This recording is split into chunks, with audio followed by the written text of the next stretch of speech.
Why you give this much importance to domestic cricket? நீங்கள் அங்கே match international match விளையாடிட்டு வந்து இறங்கி டிஎன்பிஎலுக்கும் விளையாடுறீங்க. இப்போது நம்ம ஒரு பால் போடுறோம், டெஸ்ட் மேட்ச்சில் போடுறோம், அது எட்ஜு வாங்கி ஸ்லிப்புக்கு போகிறதுக்கும் எட்ஜு வாங்காமல் பீட்டன் ஆடுறதுக்கும் எட்ஜு வாங்கி தரையில் போகிறதுக்கும் அவ்வளோதான் வித்தியாசம். ஓகே, அதான் எப்படின்னா அது உங்களோட நேரத்தை குறிக்குது. சும்மா ஓவராக வந்து நான் அப்படி கிழிச்சிட்டேன்னு பொய் சொல்லக்கூடாது. பண்ணியிருக்கோம்.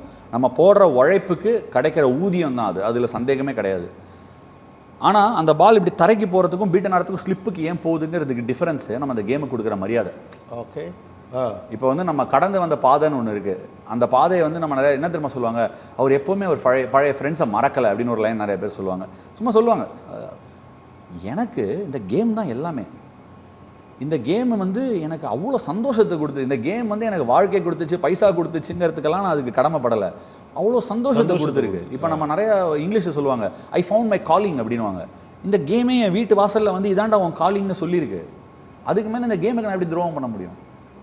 நான் வந்து ஒரு பிரபலமான கிரிக்கெட்டர் தான் சொல்ல. அவர் என்ன சொல்லுவார்னா, நீ மட்டும் எப்பட்றா இங்கே இப்படி பண்ணுற, நிற்கிற, எவன் என்ன பண்ணாலும் நிற்கிறியே அப்படின்னு கேட்டவங்க இருக்காங்க. நான் இப்போ ஒன்று தான் சொல்லுவேன், இந்த கேம்லேருந்து வர விஷயத்தை எடுத்துக்கிறதுக்கு நீங்கள் வரீங்க, இந்த கேமுக்காக மட்டும்தான் நான் வரேன்னு.